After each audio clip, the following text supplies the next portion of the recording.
പറയുന്നത്? Land surveyor, അതായത് ഈ ഒരു സൈറ്റ് പ്ലാൻ പ്രിപ്പയർ ചെയ്യും. ഏതെല്ലാമാണ് കോർഡിനേറ്റ്, അതിൻ്റെ ബൗണ്ടറീസ് ഏതെല്ലാമാണ്, അതെല്ലാം മാർക്ക് ചെയ്ത് അതിൻ്റെ സൈറ്റ് പ്ലാൻ പ്രിപ്പയർ ചെയ്യുക.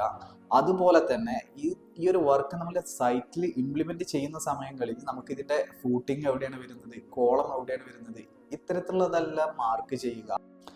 ആ ഒരു സൈറ്റിന്റെ ഏരിയ കാണുക. അതുപോലെ തന്നെ ഇപ്പോൾ ഒരു സൈറ്റ് പാർട്ടീഷൻ ചെയ്യാനുണ്ടാവും, നമുക്ക് സ്പ്ലിറ്റ് ചെയ്ത് മാർക്ക് ചെയ്ത് നമുക്ക് ചെയ്യേണ്ടതുണ്ടാവും. അത്തരത്തിലുള്ള കാര്യങ്ങളെല്ലാമാണ് ഈ ലാൻഡ് സർവേയർ ചെയ്യാറുള്ളത്. ഈ സർവേയർ എന്ന് പറയുമ്പോൾ ഒരു ബിൽഡിങ്ങിന് മാത്രമല്ല, ഇനിയിപ്പോൾ ഒരു റോഡിന്റെ വർക്കാണ്, ഏത് വർക്കിനാണെന്നുണ്ടെങ്കിലും ഫസ്റ്റ് സ്റ്റേജ് ഒരു സർവേ ആയിരിക്കും. അതായത് അവിടെയുള്ള ഹൈറ്റ് കാര്യങ്ങൾ, ഇത്തരത്തിലുള്ളത് എത്രയാണ് ബൗണ്ടറി വരുന്നത് എന്നീ ഡീറ്റെയിൽസ് എല്ലാമാണ് സർവേയർ എടുക്കാറുള്ളത്. ഈ സർവേയർ യൂസ് ചെയ്യുന്ന ടെക്നോളജീസ് ആണ് ഇന്നിപ്പോൾ ടോട്ടൽ സ്റ്റേഷൻ ഉണ്ട്, GPS സർവേ ഉണ്ട്.